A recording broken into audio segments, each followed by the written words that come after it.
நாமத்துக்கு ஸ்தோத்திரம். இந்த நாளுக்கென்று நம்ம தெரிந்து கொண்ட டாபிக் என்ன நம்ம பார்க்கும் பொழுது பிளாண்ட் வர்சஸ் ஸ்வீட், ருசியற்றதும் மதுரமும் அப்படின்னு பார்க்கணும்.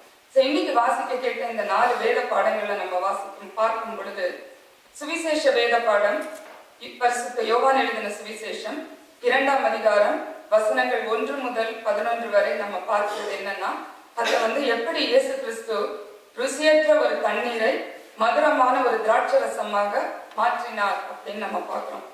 அடுத்தது பழைய பாட்டு புஸ்தகம் வாசிக்க கேட்ட ஏசாயா 62ஆம் அதிகாரம் வசனங்கள் 1 முதல் 5 வரை நம்ம பார்க்கும் பொழுது அதுல எப்படி ஆண்டவர் ஒரு ருசியற்ற ஒரு வாழ்க்கையை மதுரமான ஒரு வாழ்க்கையாக மாற்றுகிறார் அப்படின்னு நம்ம பார்க்கிறோம். அதுல எப்படி பார்க்கிறோம் அப்படின்னா, கைவிடப்பட்டவள் அப்படின்னு இருக்கிறதுக்கு ஆண்டவர் ஒரு புது நாமத்தை கொடுக்கிறாரு. கைவிடப்பட்டவளுக்கு கர்த்தர் உன்மேல் பிரியமா இருக்கிறார் அப்படின்றார். சோ forsaken அப்படின்னு இருந்த ஜனங்களை ஆண்டவர் the Lord delights in you அப்படின்னு சொல்றாரு. அதே அதிகாரத்துல நம்ம பார்க்கிறோம், பாழாய் போன தேசம் அப்படின்னு இருந்தத ஆண்டவர் ஒரு புதிய நாமம் கொடுத்து வாழ்க்கைப்படும் அப்படின்றாரு. டெசலேட் அப்படின்ற அந்த நேஷனை ஆண்டவர் you will be married அப்படின்றார்.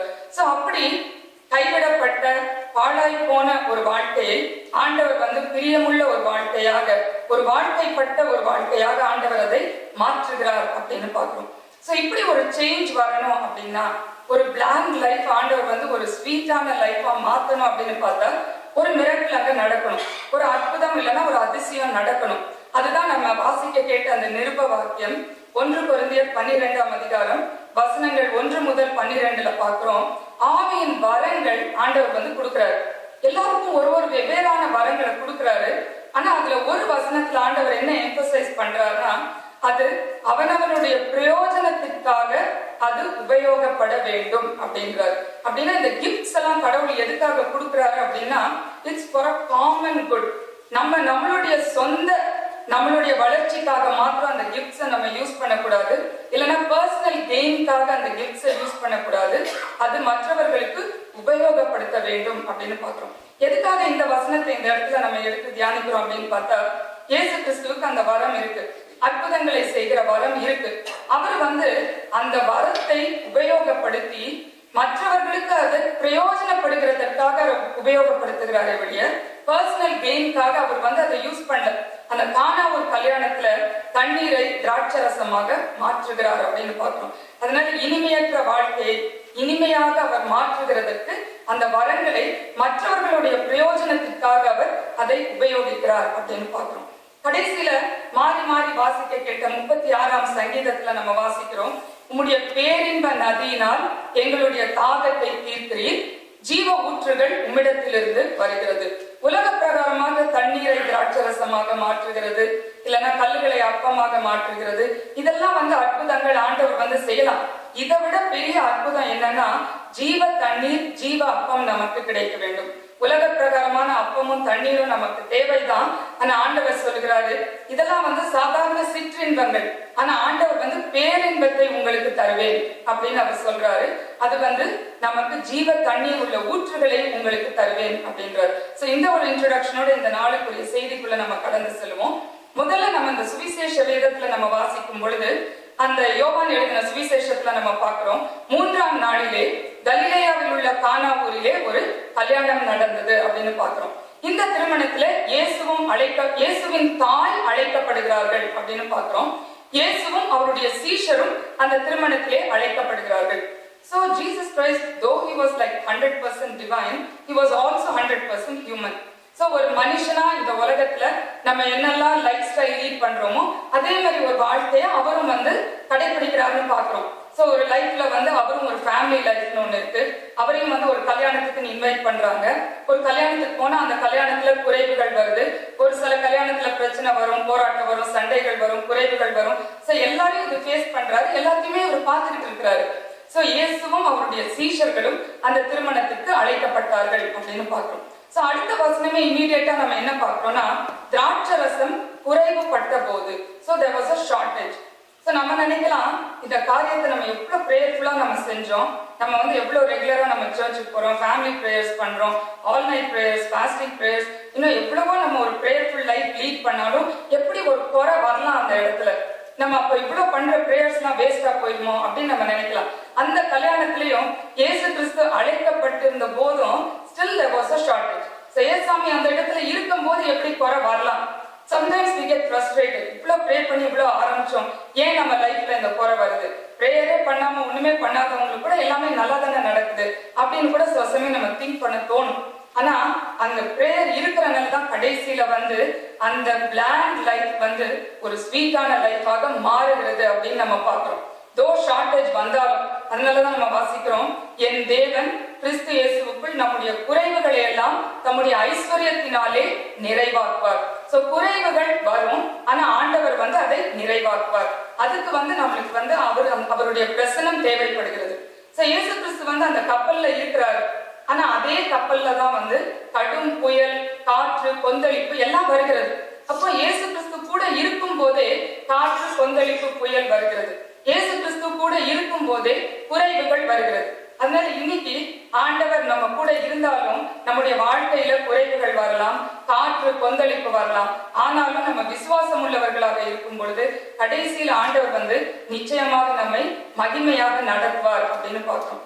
இந்த வசனத்துல திராட்சை ரசம் குறைவுபட்ட போது அதுல வாசிக்கிறோம், இயேசுவின் தாய் அவரிடத்தில் வந்து அவர்களுக்கு திராட்சை ரசம் இல்லை என்றாள் அப்படின்னு பார்க்கிறோம். இந்த பாயிண்ட் வந்து சில சமயம் நம்ம அவ்வளவா ஹைலைட் பண்றது கிடையாது. ஃபர்ஸ்ட் திங் வந்து ஏன் வந்து அவ ஏசாமி கிட்ட வந்து தாய் வந்து சொல்லணும்? ஒரு சன்னை அவங்க தன்னுடைய மகன் கிட்ட போயிட்டு ஏன் இவர் என்ன பண்ண முடியும்? அவர் என்ன அவ்வளவு ஒரு வெல்தி பர்சனா சொன்ன உடனே எங்கேயாச்சும் ஆர்டர் பண்ணி திராட்சை ரசம் கொண்டு வரதுக்கு என்ன நினைச்சு இவ சொன்னா அப்படின்னு பார்க்கும் பொழுது she knew that he was divine. ஏன்னா பிறக்கும் போதே தேவ தூதன் வந்து சொல்றாரு, உன்னிடத்தில் இருக்கிற பிள்ளை பரிசுத்த ஆவியினால் கற்பம் தரித்தது, அவர் பெரியவராய் இருப்பார், அவர் யாக்கோபின் குடும்பத்தை என்றென்றைக்கும் அரசாளுவார், அவருடைய ராஜ்யத்துக்கு முடிவில்லை அப்படின்னு. So she knew that he was divine. ஆனால் அதனால வந்து அவ வந்து சொல்றா, அவர்களுக்கு திராட்சை ரசம் இல்லை என்று சொல்லுகிறாள் அப்படின்னு பாக்குறோம். அடுத்தது வந்து அவளுக்கு ஒரு குறை இருந்து ஏசாமி கிட்ட போய் கேட்டா பரவாயில்ல, அவ என்ன பண்றா, அந்த கல்யாண வீட்டுல இருக்கிறவங்களுக்கு ஒரு குறை அப்படின்னு சொல்லி போய் கேட்கிறா. இன்னைக்கு வந்து நம்ம யாரும் ஒருத்தருக்கு குறை இருக்குதுன்னா நம்ம இதுக்கு அதை பத்தி நம்ம கவலைப்படணும் அப்படின்னு சொல்லி நம்ம நினைக்கலாம். ஆனா இங்க வந்து மரியாள் வந்து மற்றவர்களுக்கு அந்த குறை இருக்குதுன்னு சொல்லி போய் இயேசு கிறிஸ்துவனிடம் போய் சொல்லுகிறாள். அது வந்து ரொம்ப ஒரு இம்பார்ட்டன்ட். இப்ப நிறைய பேர் வந்து பார்த்தா மற்ற ஜென்ரலா வந்து மற்றவங்க எல்லாம் சிலர் ப்ரே பண்ணும் போது என்ன காப்பாத்துங்க, என் ஃபேமிலியை காப்பாத்துங்க, நான் நல்லா இருக்கணும், என் ஜாப் செக்யூரா இருக்கணும், என் பிள்ளைங்க நல்லா இருக்கணும், தட்ஸ் ஆல். அதோட நம்ம வந்து சில சமயம் நம்ம ப்ரேயரை வந்து நம்ம க்ளோஸ் பண்ணிடுறோம். பட் மற்றவங்களுக்கு ஜெபம் பண்றதுதான் இஸ் தி ஸ்பெஷாலிட்டி. இயேசு கிறிஸ்து கற்றுக் கொடுத்ததே அதுதான், மற்றவர்களுக்காக ஜெபம் பண்ண வேண்டும். அதனாலதான் sometimes we have a long list. நம்மளுக்கு தெரிஞ்சவங்களுக்கு, திருமணமாகாதவர்கள், இல்லைன்னா குழந்தை பிறக்காதவங்க, இல்லைன்னா ஃபேமிலி லைஃப்ல பிரச்சனை இருக்கிறவங்க, ஜாப் இஷ்யூஸ் இருக்கிறவங்க, ஹெல்த் இஷ்யூஸ் இருக்கிறவங்க, இப்படின்னு மற்றவங்களுக்காக நம்ம ப்ரே பண்றோம். அப்படி ப்ரே பண்றதுனால நம்மளுக்கு என்ன கிடைக்குது?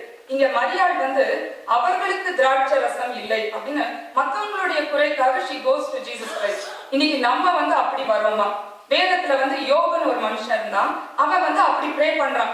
யோபு தன் சிநேகிதருக்காக வேண்டுதல் செய்தான், கர்த்தர் அவன் சிறையிருப்பை மாற்றினார். நியாயப்படி பார்த்தா they were not even his friends. They used to be his friends but not anymore. ஏன்னா அந்த அளவுக்கு யோபுக்கு அகேன்ஸ்டா இருக்கிறாங்க. ஆனாலும் நம்ம இங்க வாசிக்கிறோம், யோபு தன் சிநேகிதருக்காக தான். At that point of time they were no longer his friends. But அவங்களுக்காக ஜெபம் பண்ணும்போது யோபுக்கே தலைக்கு மேல பிரச்சனை இருக்குது. There was a death in his family, sickness in his family, he lost all his wealth. அப்படி இருக்கும்போது இன்னொருத்தருக்காக அவன் ப்ரே பண்றான், கர்த்தர் அவன் சிறையிருப்பை மாற்றினார் அப்படின்னு பார்க்கிறோம். அதனாலதான் மற்றவங்களுடைய குறைவுகளுக்காக நம்ம கடவுள்கிட்ட வந்து ஜெபம் பண்ணும் பொழுது ஆண்டவர் நம்முடைய சிறையிருப்பை மாற்றுவார் அப்படின்னு பார்க்கிறோம். மோசே கூட சொல்றான், இஸ்ரவேல் ஜனங்கள் வந்து ஒரு பாவம் பண்ணிட்டாங்க, கடவுள்கிட்ட போய் அவங்க விண்ணப்பம் பண்ணணும் அப்படின்றான். மோசே சொல்றான், நானும் உங்களுக்காக வேண்டுதல் செய்கிறேன், நானும் உங்களுக்காக விண்ணப்பம் செய்யாதிருந்தால் பாவம் செய்கிறவனாய் இருப்பேன் அப்படின்றான். So if we don't pray for others, that itself is considered to be a sin. At least first point ஆவது நினைக்கலாம், சரி நம்ம மற்றவங்களுக்கு ஜெபம் பண்ணா கடவுள் நம்மளுக்கு எல்லாம் செஞ்சிருவாரு அப்படின்னு ஒரு இன்சென்டிவ்காக ப்ரே பண்ணலாம். அடுத்தது வந்து பார்த்தா there is is no choice. சரி எனக்கும் பண்ணாட்டி பரவாயில்ல அப்படின்னு சொல்லிட்டு கூட நம்ம விட முடியாதா, பண்ணிதான் ஆகணும். ஏன்னா அப்படி பண்ணலன்னா அதுவே நமக்கு பாவமாக இருக்கும் அப்படின்னு மோசே அந்த இடத்துல சொல்றாரு. சோ இந்த இடத்துல பாக்குறோம், மரியாள் அவர்களுக்கு திராட்சை ரசம் இல்லை அப்படின்னு சொல்லி போய் இயேசு கிறிஸ்துவனிடம் போய் சொல்லுகிறாள் அப்படின்னு பாக்குறோம். சோ இன்னைக்கும் நம்மளுக்கு எந்த குறைவுகள் இருந்தாலும் நம்முடைய குறைவுகளையும் ஆண்டவரிடத்துலதான் நம்ம போய் சொல்லணும். மற்றவர்களுக்கு நம்ம யாருக்கெல்லாம் தெரியுதோ என்னென்ன இஷ்யூஸ் இருக்குதோ அவர்களுக்காகவும் நாம் கர்த்தரிடத்தில் வேண்டுதல் செய்ய வேண்டும். சோ அப்படி அவர் ஜெபம் பண்ணும் பொழுது இயேசு கிறிஸ்து அதுக்கு ஒரு பதில் சொல்றாரு. என்ன பதில் சொல்றாருன்னு பார்த்தா, ஸ்திரீயே எனக்கும் உனக்கும் என்ன அப்படின்னு ஆண்டவர் அவர் பார்த்து கேட்கிறாரு. எத்தனையோ இடத்துல தாயெல்லாம் சொல்லியிருக்கிறாரு. சிலுவையில இருக்கும்போது கூட தாயே அதோ உன் மகன் அப்படின்லாம் சொல்லியிருக்கிறாரு. ஆனா இந்த இடத்துல ஸ்பெசிபிக்கா அவர் ஸ்திரீயே அப்படின்னு சொல்றாரு. சோ ஏன் அப்படி சொல்றாருன்னா, இப்ப நம்மளுக்கு டக்குன்னு இந்த டெக்ஸ்ட வாசிக்கும் போது ரொம்ப ஹார்ஷா பேசுற மாதிரி இருக்கும், ரொம்ப ரூடா பேசுற மாதிரி இருக்கலாம். ஆனா இயேசு கிறிஸ்துவுக்கு தெரியும் அவ எந்த இன்டென்ஷனோட அவருடைய தாய் அவகிட்ட இதை கேட்டா அப்படின்றது அவருக்கு தெரியும். எல்லா இருதயங்களையும் எல்லா விருப்பங்களையும் எல்லா ரகசியங்களையும் அறிந்திருக்கிற சர்வ வல்லமை உள்ள தேவன். சோ ஃபேஸ் வேல்யூல நம்ம பார்க்கும்போது இவருடைய ரெஸ்பான்ஸ் அவ்வளவு அப்ராப்ரியேட்டா இருக்கிற மாதிரி நம்மளுக்கு தெரியாது. ஆனா இங்க உண்மையில பார்க்கும்பொழுது இயேசுசாமிக்கு நல்லா தெரியுது.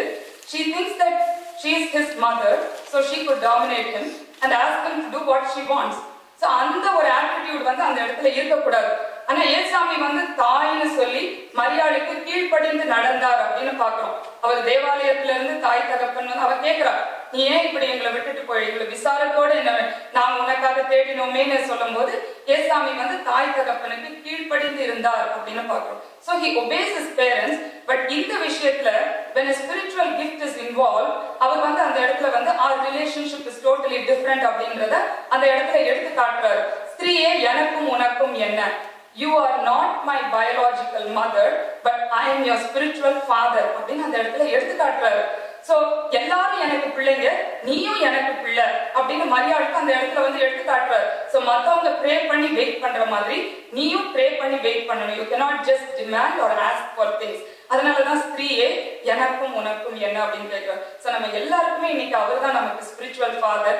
அதனால நம்ம அவர்கிட்ட கேட்டு நம்ம டிமாண்ட் பண்ண முடியாது. பட் டெஃபினட்டா அவர் ஒரு தகப்பன் தன் பிள்ளைக்கு எப்ப கொடுக்கணும் எப்படி கொடுக்கணும் அப்படின்றது அவருக்கு தெரியும். அவர் நிச்சயமா தவிர but we have to ask, கட்டாயம் கேட்கணும். ஏன் அவருக்கே தெரியாதா திராட்சை ரசம் குறைவுன்னு? eventually he will get to know, அவரே சரிப்படுத்துவாரு அப்படின்லாம் கிடையாது. we definitely have to ask. கேளுங்கள் அப்பொழுது உங்களுக்கு கொடுக்கப்படும். so he wants us to ask but we cannot demand இப்ப வேணும் அப்ப வேணும் அப்படின்னு. we can still ask, அது கூட நம்ம கேட்கலாம். அவருடைய சித்தம் இருந்தா டெஃபினட்டா அவர் கொடுப்பாரு.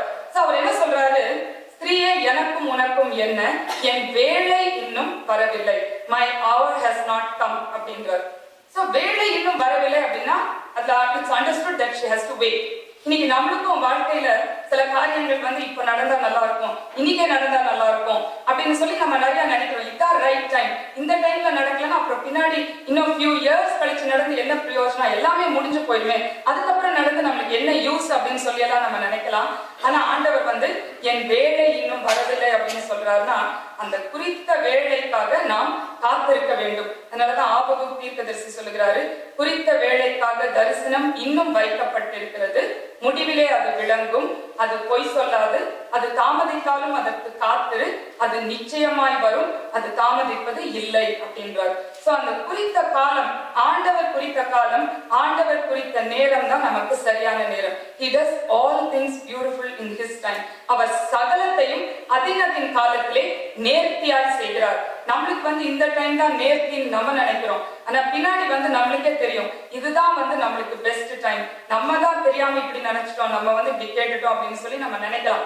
இந்த கல்யாண வீட்டுல கூட நினைக்கலாம், திராட்சரசம் குறைவுபடும் போது இப்ப திராட்சரசம் கொடுக்காம கல்யாணம் எல்லாம் முடிஞ்சக்கு அப்புறம் திராட்சரசம் கொடுத்து என்ன யூஸ், எல்லாமே அசிங்கப்பட்டு அவமானப்பட்டு போயிருமே அந்த கல்யாணத்துல அப்படின்ட்டுலாம் கூட நினைக்கலாம். பட் he knows அந்த மாதிரி ஒரு சிச்சுவேஷனுக்கு அவர் விட மாட்டாரு, டெஃபினட்டா அவர் கொடுப்பார். பட் நம்ம கேட்கிற நேரத்துல சில சமயம் கொடுக்கலாம், கொடுக்காமையும் போகலாம். பட் அப்படி இல்லைன்னா we have to wait patiently for his time.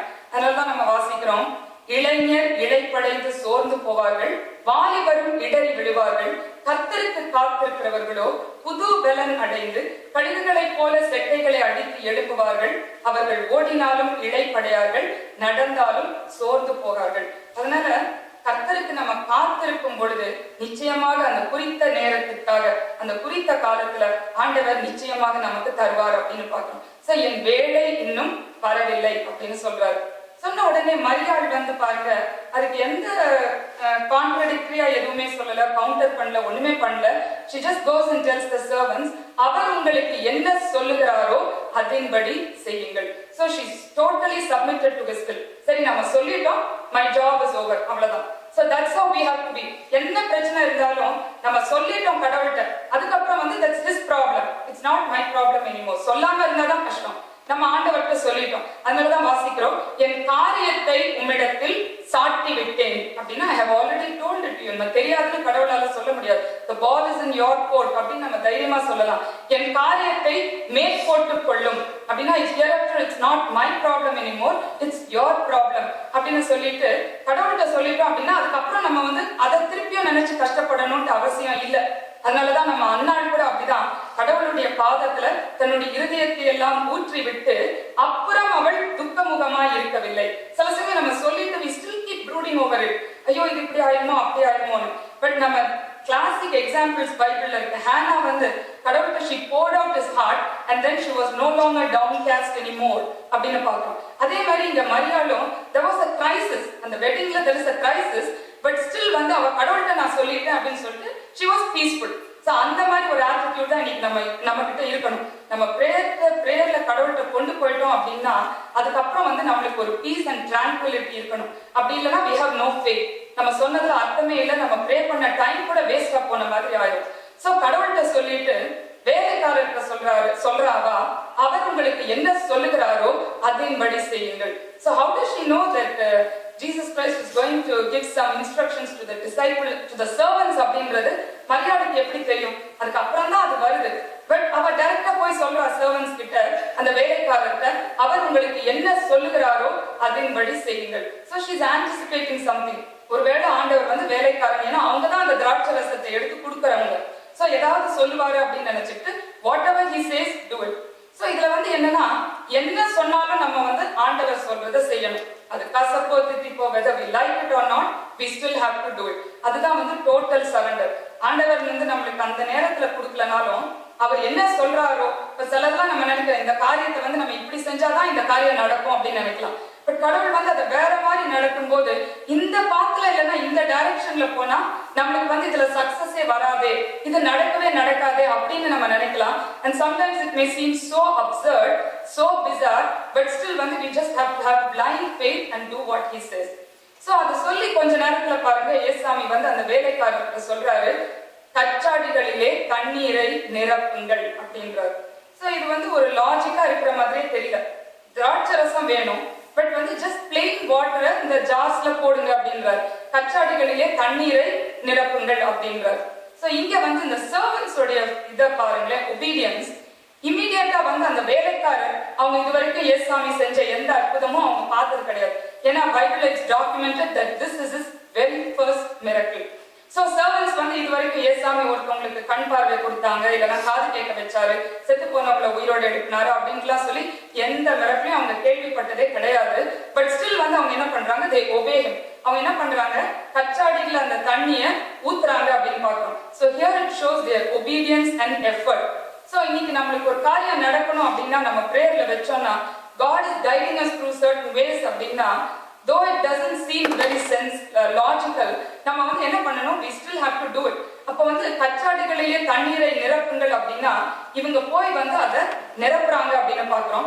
அதுவும் நிரப்புறாங்க, பாதி வரைக்கும் இருந்திருந்தா பாதி தான் திராட்சை ரசம் கிடைச்சிருக்கும்.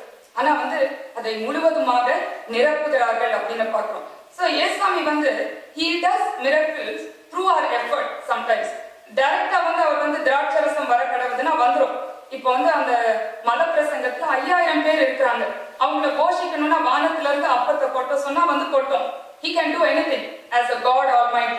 பட் ஆனா அவர் என்ன சொல்றாரு, உங்ககிட்ட என்ன இருக்குது நீங்களே கொடுங்க அப்படின்றார். so he wants us to share our property with others. அந்த மாதிரி ஆண்டவர் சொல்றாரு.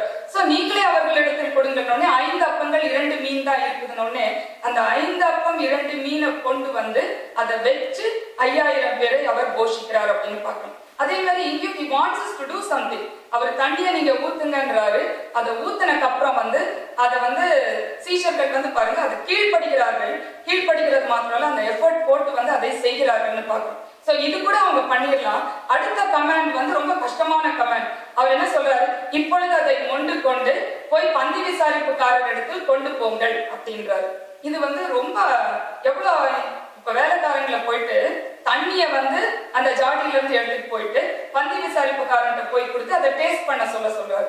எதுக்கு தண்ணியை போய் டேஸ்ட் பண்ண? எப்படி அவங்களே கேட்கலாம், எப்படி நாங்க எங்களுக்கு அசிங்கமா இல்லையா தண்ணியை கொண்டு போய் டேஸ்ட் எப்படி இருக்கு, நாங்க செஞ்ச திராட்சை ரசத்தோட டேஸ்ட் எப்படி இருக்குன்னு எப்படி போய் கேட்க முடியும் அப்படின்னு சொல்லி ஒரு கேள்வி கூட கேட்கல. சோ இங்க ரொம்ப டவுன் பிளே பண்ண இந்த சர்வன்ஸை பத்தி, இந்த வேலைக்காரரை பத்தி நம்ம அவ்வளவா தியானிக்கிறது கிடையாது. பட் இதுல நான் ரொம்ப பார்க்கும்போது their faith is so great.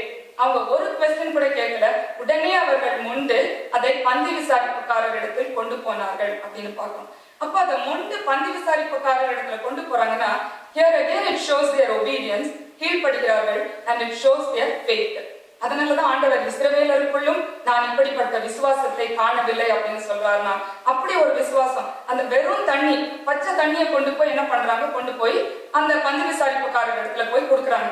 அப்ப அந்த பந்தி விசாரிப்புக்காரன் என்ன பண்றான், அதை ருசி பார்த்து அவன் மணவாளனை கூப்பிட்டு கேட்கிறான், எந்த மனுஷனும் நல்ல திராட்சை ரசத்தை முன்பு கொடுத்து பின்பு ருசி குறைந்த திராட்சை ரசத்தை கொடுப்பான், நீரோ நல்ல ரசத்தை இதுவரைக்கும் வைத்திருந்தீரே அப்படின்றான். சோ இங்க பார்க்கும்பொழுது இப்ப மரியாள் ஏசாமிட்ட சொல்லிட்டா, எங்களுக்கு திராட்சை ரசம் குறைவுபடுகிறது அப்படின்னு.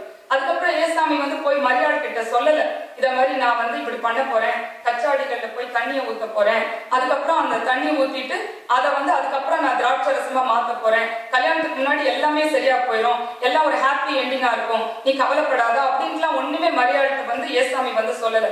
பட் அவளுக்கு she was in the dark, she didn't know what was happening. But இன்னொரு பக்கம் அந்த மிரக்கல் நடந்துகிட்டே இருக்குது. அதே மாதிரிதான் நம்முடைய லைஃப்லயும் சில காரியங்களுக்காக சில மந்த்ஸ், சில வீக்ஸ், இல்லைன்னா வருஷ கணக்கா கூட காத்திருப்போம். ஆனா பேக்ரவுண்ட்ல ஜீசஸ் இஸ் ஸ்டில் ஒர்க்கிங். நம்மளுக்கு அது தெரியாது. இன்னொரு சைட்ல தண்ணி நிரப்பப்படுகிறது, அந்த தண்ணி திராட்சை ரசமாக மாற்றப்படுகிறது. இதெல்லாம் இட் டேக்ஸ் டைம். பட் நம்மளுக்கு அது தெரியாது. ஆனா God is working on it. அந்த மாதிரிதான் இந்த இடத்துலயும் பார்க்க மரியாளுக்கு அது தெரியாட்டியும் அந்த இதெல்லாம் நடந்து கடைசியில அந்த பந்தி விசாரிப்புக்காரன் அந்த மணவாளன்ட்ட போய் கேட்கலாம். யாருமே நல்ல அந்த காலத்துல எப்படின்னா ஃபர்ஸ்ட் பெஸ்ட் வைனா முதல்ல கொடுப்பாங்களா, நல்ல திராட்சை ரசம். அப்புறம் போக போக ருசி குறைஞ்சது வந்துகிட்டே இருக்கும். ஆனா இங்க அவர் சொல்றாரு, நீரோ நல்ல ரசத்தை இதுவரைக்கும் வைத்திருந்தீரே.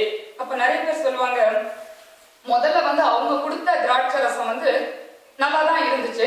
பட் ஏசாமி அந்த தண்ணிய திராட்சை ரசமா மாத்தினக்கு அப்புறம் அது அதை விட பெட்டரா இருந்துச்சு.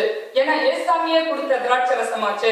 So that must be the best taste in wine. முன்னாடி இருந்ததை விட இப்போ பெட்டர் டேஸ்ட் வந்துருச்சு அப்படின்னு சொல்லுவாங்க. ஆனா எங்க அப்பா அடிக்கடி இந்த சர்மன் சொல்லும் போது இந்த பாயிண்ட சொல்லுவாங்க, நீரோ நல்ல ரசத்தை இதுவரைக்கும் வைத்திருந்தீரே அப்படின்னா முதல்ல இருந்த அதே டேஸ்ட் இப்ப வரைக்கும் இருக்குது. பின்னாடி பெட்டர் டேஸ்ட் வந்துருச்சு அப்படின்ட்டுலாம் கிடையாது. நீரோ நல்ல ரசத்தை இதுவரைக்கும் வைத்திருந்தீரேனா ஃபர்ஸ்ட் எந்த டேஸ்ட்ல அந்த திராட்சை ரசம் இருந்ததோ கடைசி வரைக்கும் அதே டேஸ்ட்ல அந்த திராட்சை ரசம் இருந்தது. அதனால இயேசு கிறிஸ்து நம்முடைய வாழ்க்கையில இருக்கும் பொழுது குறைவுகள் வந்தாலும் நம்முடைய வாழ்க்கை தொடக்க முதல் கடைசி வரைக்கும் ஆண்டவர் அதை இனிமையாக நமக்கு கொடுப்பார் அப்படின்னு பார்க்கிறோம். சோ குறைவு வரதுக்கும் சில காரணங்கள் இருக்குது. இந்த திராட்சை ரசத்துல குறைவு வந்தனாலதான் நம்ம வாசிக்கிறோம். அதுக்கப்புறம் தேவனுடைய நாமம், ரெண்டு காரியம் இதுல நடக்குது. தேவனுடைய நாமம் மகிமைப்பட்டது, சீஷர்களும் அவரிடத்தில் விசுவாசம் வைத்தார்கள். So the Lord's name was glorified and the disciples had faith in him அப்படின்னு பார்க்கிறோம். சோ ரெண்டு காரியங்கள். சோ குறைவு நடக்கிறதுதான் அந்த இடத்துல ஆண்டவருடைய நாமம் மகிமைப்படுகிறது. இல்லைன்னா இப்படி ஒரு மிரக்கல் நடக்கிறது அப்படின்றதே தெரியாது. சோ நம்முடைய வாழ்க்கையிலும் குறைவுகள் நடக்குது அப்படின்னா அதுல கடவுளுடைய நாமம் மகிமைப்படும். அது நம்முடைய விசுவாசத்தை வர்த்திக்கப்படும். நம்மளுக்கு என்னதான் ஆண்டவர் அன்னைக்காவது பரவாயில்ல, that was the first miracle. But இன்னைக்கு நம்ம மேகம் போன்ற திரளான சாட்சிகள் நம்மளுக்கு இருக்கு. எத்தனையோ மிரக்கிள்ஸ் நம்ம பைபிள்ல வாசிச்சிருக்கிறோம், நம்ம லைஃப்லயும் நம்ம அனுபவிச்சிருக்கிறோம். ஆனா என்னதான் இருந்தாலும் இன்னொரு மிரக்கிள் ஆண்டவர் நம்மளுடைய லைஃப்ல செய்யும் பொழுது it enhances our wisdom, it promotes our wisdom. அது நம்முடைய விசுவாசத்தை வர்த்திக்க பண்ணுகிறது அப்படின்னு பார்க்கிறோம். அப்படிப்பட்ட ஒரு குறைவில் இருந்து ஆண்டவர் நமக்கு நிறைவை தர அவர் வல்லவராக இருக்கிறார். இந்த கானா ஒரு கல்யாணத்துல there was a whole huge turn of events. ஆனா இந்த இடத்துல வந்து வெறும் தண்ணீரை, ருசியற்ற தண்ணீரை மதுரமான திராட்சரசமாக ஆண்டவர் மாற்றினார் அப்படின்னு பாக்குறோம். அதே மாதிரி நம்ம வாசிக்க கேட்ட அந்த பழைய பாட்டின் புஸ்தகம் ஏசாயால இந்த ஜனங்கள் எல்லாம் என்ன பண்றாங்க, ஆண்டவருக்கு விரோதமாக பாவம் செய்கிறார்கள் இஸ்ரவேல் ஜனங்கள். அதனால ஆண்டவர் என்ன பண்றார், அவர்களை 70 வருஷம் பாபிலோன் தேசத்திலே சிறைகளாக ஆண்டவர் அனுப்பி விடுகிறார். So they lost everything. அவங்களுடைய சந்தோஷம், அவங்களுடைய பீஸ் ஆஃப் மைண்ட் எல்லாமே போயிடுச்சு. ஏன்னா ஒரு அந்நிய தேசத்துல அவங்க வந்து கைதிகளாக இருக்கிறார்கள். So அந்த இடத்துல they cannot worship their own God. அவங்க நினைச்ச மாதிரி இருக்க முடியாது. ஸ்லேவ்ஸ்னா எதுவுமே அவங்க ஆசைப்பட்ட மாதிரி பண்ண முடியாது.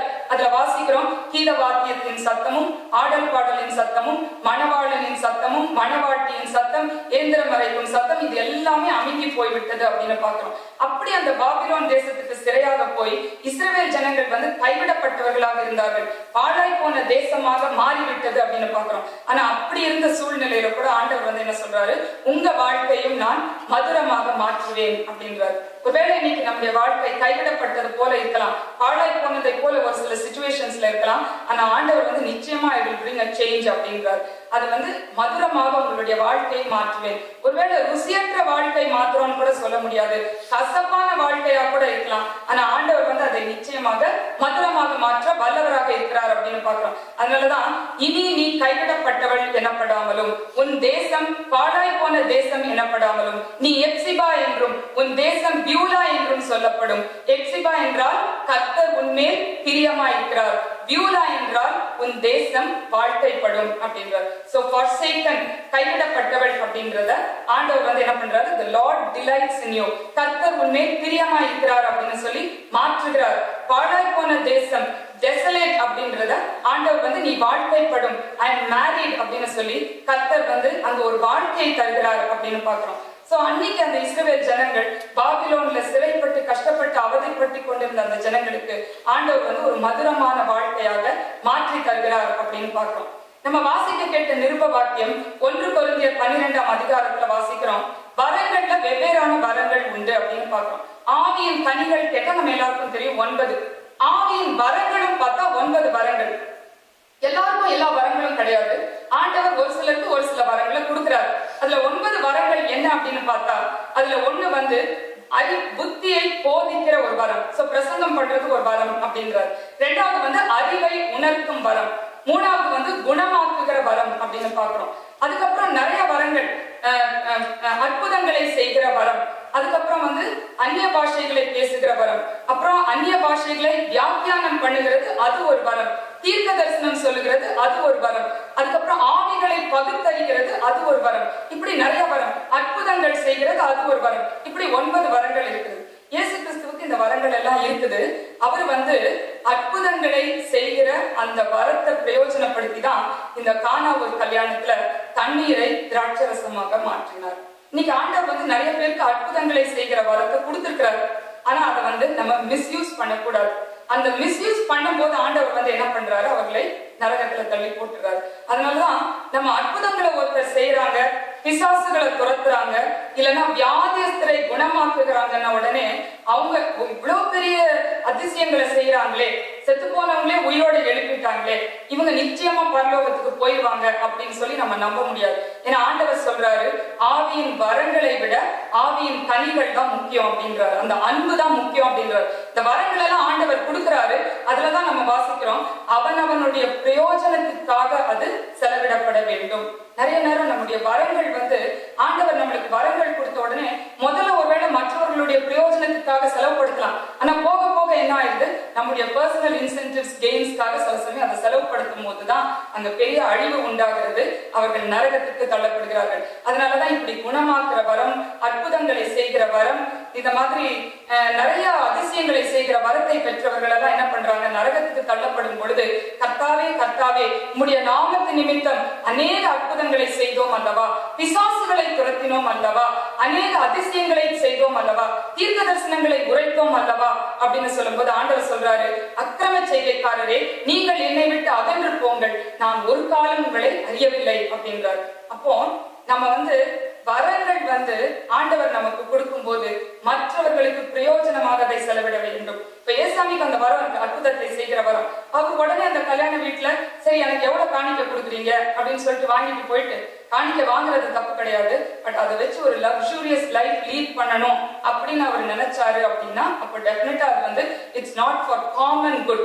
இங்கிலீஷ்ல வந்து அது நல்லா போட்டுருக்குது, அவனுடைய பிரயோஜனத்துக்காக தமிழ்ல போட்டுட்டு, பட் இங்கிலீஷ்ல வந்து it has to be for common good not for your personal benefits அப்படின்னு நம்ம வந்து ரொம்ப ஸ்பெசிபிக்கா அதை பார்க்கணும். சோ இந்த வரத்தை வந்து தகாத விதமாய் பிரயோஜனப்படுத்த கூடாது. அதனாலதான் வந்து இயேசு கிறிஸ்து அதை வந்து ஒரு மாதிரியாக அதை காட்டுகிறார். அந்த 1 கொரிந்தியர்ல நம்ம வாசிக்கிறது, அற்புதங்களை செய்கிற வரம் அவர் செய்யறாரு, அதன் மூலம் விசுவாசம் வைக்கிறார்கள், ஆண்டவருடைய நாமம் மகிமைப்படுகிறது, வேற ஒரு பர்சனல் கெயினும் அந்த இடத்துல இல்ல. அதனால இன்னைக்கு நம்ம ஜாக்கிரதை உள்ளவர்களாக இருக்க வேண்டும். கடைசியில நம்ம பார்க்கும் பொழுது மாறி மாறி வாசிக்க கேட்ட சங்கீதம் 36ஆம் சங்கீதத்துல, உமது பேரின்ப நதியினால் அவர்கள் தாகத்தை தீர்க்கிறீர், ஜீவ ஊற்றுகள் உம்மிடத்தில் இருந்து வருகிறது அப்படின்னு பார்க்கிறோம். சோ இன்னைக்கு வந்து நம்மளுக்கு இதெல்லாம் தேவைதான். நம்மளுக்கு ஒரு குறைவு இருந்துச்சுன்னா ஆண்டவர் நிறைவு கொடுக்கணும். நம்ம வாழ்க்கையில வந்து நம்மளுக்கு உலக பிரகாரமா நிறைய குறைவுகள் வேணும். பணக்குறைவு வரலாம், இல்லைன்னா பிள்ளைங்களை நினைச்சு வரலாம், இல்லைன்னா நம்ம ஜாப் இஷ்யூஸ் என்னெல்லாமோ குறைவுகள் வரலாம். இதெல்லாம் நம்ம கடவுள்கிட்ட கேட்கிறோம், எங்களுக்கு நிறைவு வேணும். But there is something more, spiritual scarcity, spiritual shortage வந்து நம்மளுக்கு நிறைவு வேணும். அதுதான் ரொம்ப முக்கியம். சோ இந்த உலக பிரகாரமான ஷார்டேஜ் எல்லாம் ஆண்டவர் வந்து சரிப்படுத்திடுவாரு. பட் இந்த ஜீவ ஊற்று, உலக பிரகாரமான தண்ணீர் நமக்கு கிடைக்கும். இந்த ஜீவ தண்ணீர் வந்து ரொம்ப ஒரு முக்கியமான ஒரு காரியம். சோ இந்த இடத்துல நம்ம பார்க்கிறோம், சமாரிய ஸ்திரீ வந்து உலக பிரகாரமான தண்ணீருக்காக தான் ஆண்டவர்கிட்ட போறா. ஆனா ஆண்டவர் வந்து என்ன சொல்றாரு, உனக்கு ஜீவ தண்ணீரை தருகிறேன்னு சொல்லி அதை டீட்டெயிலா எக்ஸ்பிளைன் பண்றாரு. she accepts it. அவ ஏற்றுக்கொண்டது மாத்திரம் இல்ல, அந்த சமாரியா ஊர்ல உள்ள ஜனங்கள் எல்லாருக்கும் நீங்களும் அந்த ஜீவ தண்ணீரை ஏற்றுக்கொள்ளுங்கன்னு சொல்லி அவ போய் வந்து பிரசங்கம் பண்றான்னு பாக்குறோம். ஆனா இது இயேசுசாமி வந்து 5 அப்பா 2 மீனை வச்சு 5000 பேரை போஷித்த உடனே ஜனங்கள் எல்லாரும் வந்து இந்த உலக பிரகாரமான அப்பத்துக்காக தான் அவர் பின்னாடி போறாங்க. அப்ப அவர் சொல்றாரு, சமாரிய ஸ்திரீ கிட்ட சொன்ன மாதிரி இந்த தண்ணியை விட ஜீவ தண்ணியை தான் முக்கியம்னு சொன்ன மாதிரி இந்த ஜனங்கள் கிட்ட சொல்றாரு, இந்த உலக பிரகாரமான அப்பத்தை விட ஜீவ அப்பம் தான் உங்களுக்கு முக்கியம் அப்படின்றாரு. ஆனா அவங்க வந்து அதை கேட்கல. இல்ல எங்களுக்கு இந்த உலக பிரகாரமான அப்பம் மாத்திரம் தான் வேணும் அப்படின்னு சொல்லி போறாங்க. அதனால நம்ம வாசிக்கிறோம், ஒருவன் உலகம் முழுவதையும் ஆதாயப்படுத்தினாலும் தன் ஆத்மாவை நஷ்டப்படுத்தினால் அவனுக்கு லாபம் என்ன? அதனால ஆண்டவர் உலக பிரகாரமான தண்ணீர் அப்பெல்லாம் தேவையில்லைன்னு அவர் சொல்லவே இல்லை. இல்லைன்னா காணவர் கல்யாணத்துல தண்ணியை திராட்சரசமா அவர் மாத்திருக்க வேண்டாம், இதெல்லாம் உங்களுக்கு தேவையில்லை, உங்க ஆத்மா நல்லா இருந்தா போதும் அப்படின்னு அவர் சொல்லியிருக்கலாம். ஆண்டவர் சொல்றாரு, உன் அப்பத்தையும் உன் தண்ணீரையும் ஆசீர்வதிப்பேன். உலக பிரகாரமா நிச்சயமா ஆண்டவர் வந்து ஆசீர்வதிப்பேன்னு சொல்றாரு. ஆனா இதை விட மோர் இம்பார்ட்டன்ட் ஜீவ தண்ணீர், ஜீவ அப்பம் உங்களுக்கு வேணும் அப்படின்னு சொல்றாரு. அதான் ஏசாயா 55ஆம் அதிகாரத்துல வாசிக்கிறோம், ஓ தாகமா இருக்கிறவர்களே நீங்கள் எல்லாரும் தண்ணீர்கள் அண்டைக்கு வாருங்கள், பணம் இல்லாதவர்களே நீங்கள் எல்லாரும் வந்து சாப்பிடுங்கள், நீங்கள் வந்து பணமும் இன்றி விலையும் இன்றி திராட்சரசமும் பாலும் கொள்ளுங்கள், நீங்கள் எனக்கு கவனமாய் செவி கொடுத்து நலமானதை சாப்பிடுங்கள், அப்பொழுது உங்கள் ஆத்மா கொழுப்பான பதார்த்தத்தினால் திருப்தியாகும். feed your soul அப்படின்றார்.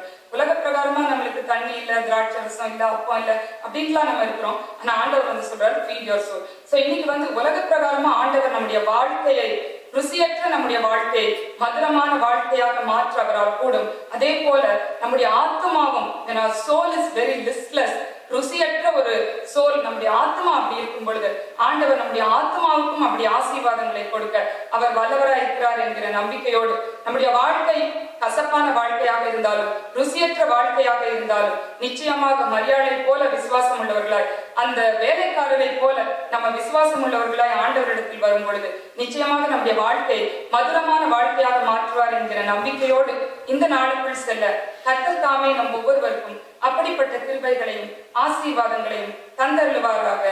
ஆமென்.